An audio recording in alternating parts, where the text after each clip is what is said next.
రాజీవ్ దాడిలో తెలుగుదేశం పార్టీ కార్యకర్త రాజేష్ కు తీవ్ర గాయాలయ్యాయి.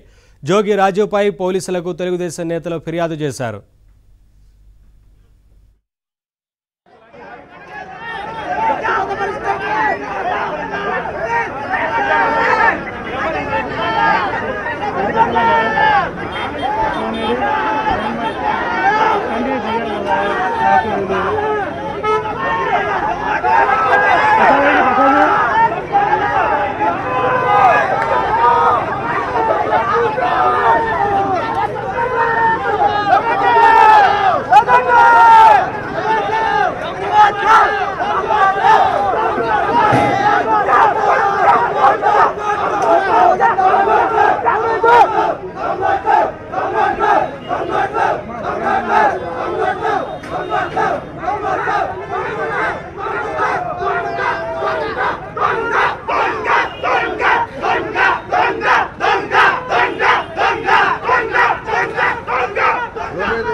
फोन दे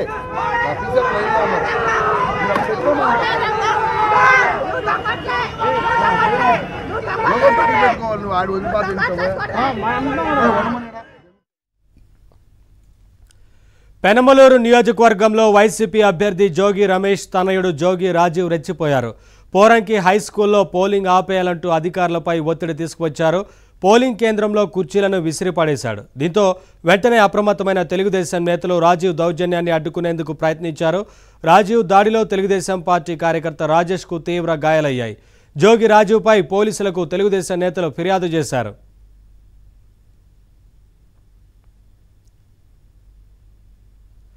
అప్డేట్స్ మా కరెస్పాండెంట్ ప్రసాద్ అని తెలుసుకుందాం. ప్రసాద్, రాజీవ్ దాడిలో తెలుగుదేశం కార్యకర్త గాయపడ్డట్లుగా తెలుస్తూ ఉంది. పెద్ద ఎత్తున అక్కడ దౌర్జన్యం సృష్టించినట్లుగా కనిపిస్తూ ఉంది కదా, ఏంటి అప్డేట్స్? పోలీసులు ఏం చర్యలు తీసుకోవడం లేదా? పోరంకిలో ఉద్రిక్త పరిస్థితి నెలకొన్నాయి. ప్రధానంగా హై స్కూల్లో పోలింగ్ బూత్ నిర్వహిస్తా ఉన్నారు.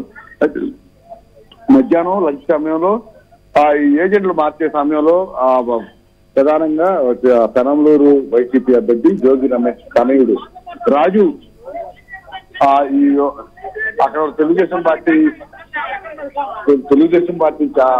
ఏజెంట్లకు సంబంధించి కోచింగ్ చేయడం జరిగింది. అయితే లంచ్ టైంలో తాము మార్చుకుంటున్నామని చెప్పినప్పటికీ కూడా ఎవరెవరో వస్తున్నారు అంటూ అభ్యంతరాలు వ్యక్తం చేశారు. ఆ సమయంలో తెలుగుదేశం పార్టీ ఏజెంట్లకిను అదేవిధంగా రాజీవ్కి మధ్య వాగ్వివాదం జరిగింది. అయితే ఈ మాట పెరగడంతో ఒకసారిగా ఆగ్రహం వ్యక్తం చేసిన రాజీవ్ అక్కడున్న కుర్చీలన్నీ కూడా విసిరి కొట్టేయడంతో పాటు రాజేష్ అనే తెలుగుదేశం పార్టీ కార్యకర్తపై దాడి చేశాడు, గాయపరిచాడు కూడా. అయితే ఈ నేపథ్యంలో దీనికి సంబంధించి విషయం తెలుసుకున్న అయితే జోగి రమేష్ తన అనుయాయితో ఇక్కడ చేరుకోవడం, మరోవైపు తెలుగుదేశం పార్టీ అభ్యర్థి బోడే ప్రసాద్ కూడా ఈ పోలింగ్ బూత్ చేరుకోవడంతో ఒకసారిగా ఉద్రిక్త పరిస్థితులు నెలకొన్నాయి. ఇరు వర్గాలు కూడా బాహాబాహి తలపడ్డాయి. మరింత పరిస్థితి మొదలడంతో అప్రమత్తమైన పోలీసులు ఇరు వర్గాలు కూడా స్వల్ప లాఠీతో చెదరగొట్టారు. అయితే జోగి రమేష్ పోలింగ్ బూత్ ఆవరణలో ఉండగా బోడే ప్రసాద్ మాత్రం బయటికి పంపించేశారు. అయితే బోడే ప్రసాద్ మాత్రం కేవలం పోలీసులు కావచ్చు 100 మంది పోలింగ్ బూత్ సిబ్బంది వారికి అనుకూలంగా వ్యవహరిస్తున్నారని తనను బయటికి పంపించినప్పుడు జోగి రమేష్ ని అంతసేపు అతను తనయుడిని ఇద్దరిని కూడా పోలింగ్ బూత్ ఆవరణలో ఏ విధంగా ఉంచుతారని కూడా ఆయన ప్రశ్నిస్తా ఉన్నారు. అయితే ఇప్పుడు కొద్దిసేపు క్రితం మరోసారి బోడే ప్రసాద్ బయట నుంచి మళ్ళీ తన అనుయాయితో ఇక్కడ చేరుకున్నాడు. పోలింగ్ బూత్ బయట ప్రధాన ద్వారం వద్ద బోడే ప్రసాద్ అలాగే ఇతర తెలుగుదేశం పార్టీ నాయకులు కార్యకర్తలు ఉండగా అటు మరోవైపు లోపల జోగి రమేష్ అలాగే అతని కుమారుడు రాజీవ్తో పాటు ఇతర అందరూ కూడా లోపల ఉన్నారు. ఈ నేపథ్యంలో పోలీసులు మొత్తం వారిని బయటికి రానియకుండా వీరు లోపలికి వెళ్ళనికుండా కూడా ఖచ్చితమైన భద్రత ఏర్పాటు చేశారు. అయితే తమపై దాడి చేసిన జోగి రమేష్ తనని అరెస్ట్ చేయాలని బోడే ప్రసాద్ ప్రధానంగా డిమాండ్ చేస్తూ ఉన్నారు. ఎన్నికల్లో ఓటమికి సంబంధించి ఇప్పటికే ఓటమి ఖరారైన నేపథ్యంలో వారి ఉద్దేశపూర్వకంగానే వైసీపీ నాయకులు రెచ్చగొట్టే ధోరణిలో ఉన్నారని, తద్వారా ఘర్షణ వాతావరణం సృష్టించి ప్రధానంగా ఘర్షణ జరిగితే మాత్రం పోలింగ్ నిలిపివేసే పరిస్థితి తీసుకోవాల్సి రావచ్చు.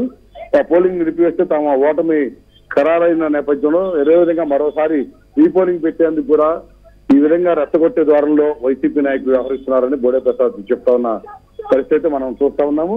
అది ఈ గొడవ నేపథ్యంతో పోలింగ్ బూతుల్లో ఓటింగ్ మొత్తం పోలింగ్ నిలిపివేసిన ప్రక్రియపై కూడా జోగి రమేష్ మాట ఏ విధంగా వింటారు, అలాగే జోగి రమేష్ కొనసాగంలో పనిచేస్తున్న సిబ్బందిపై కూడా చర్యలు తీసుకోవాలని కూడా బోడే ప్రసాద్ డిమాండ్ చేస్తా ఉన్నారు. ప్రస్తుతం అయితే ఇక్కడ పరిస్థితి చాలా ఉద్రిక్తంగా ఉంది.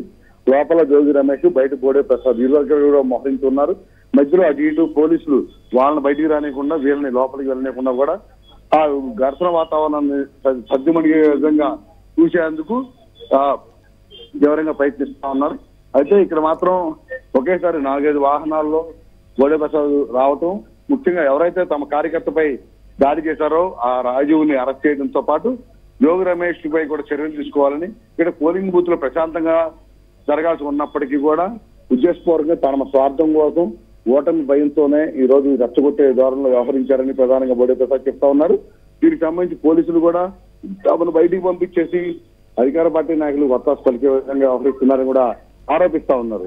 ఈ పరిణామాల నేపథ్యంలో పరిస్థితి ఏ విధంగా ఉంటుందనే అంశంపై కూడా అందరూ ఇక్కడ ఆతృతగా ఎదురు చూస్తా ఉన్నారు. మరోవైపు ఇతర పోలింగ్ బూత్లో మాత్రం ఓటింగ్ ప్రక్రియ కొనసాగుతుంది. అదేవిధంగా ఈ గొడవ సాగుకు ఎవరైతే పోలింగ్ నిలిచివేశారో అధికార సిబ్బందిపై కూడా ఎలక్షన్ కేంద్ర రాష్ట్ర ఎన్నికల సంఘం చర్యలు తీసుకోవాలని కూడా డిమాండ్ చేస్తున్నారు. ఎందుకంటే మొత్తం ఇప్పటికే వెబ్కామ్ ద్వారా మొత్తం పోలింగ్ సార్లని కూడా ఇటు జిల్లా కలెక్టర్ తో పాటు రాష్ట్ర ఎన్నికల సంఘం కూడా పరిశీలన చేస్తుంది. అటువంటి నేపథ్యంలో ఇక్కడ పూర్తిగా జరిగిన ప్రతి ఘటన కూడా సీసీ కెమెరాలో రికార్డ్ అయి ఉంటుంది.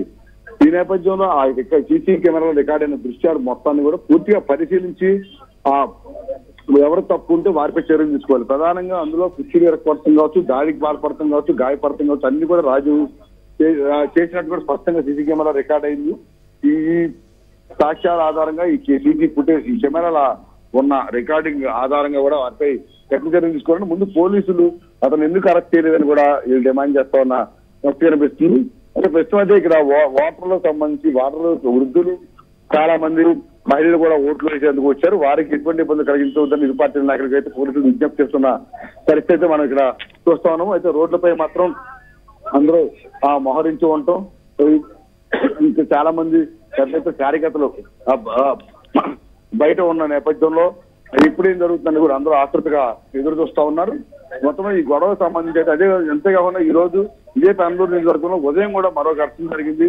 అక్కడ కూడా ఇదే విధంగా వైసీపీ నాయకులు ఉద్దేశపూర్వకంగా తెలుగుదేశం పార్టీ నాయకులపై దాడికి పాల్పడ్డారని కూడా చెప్తున్నారు.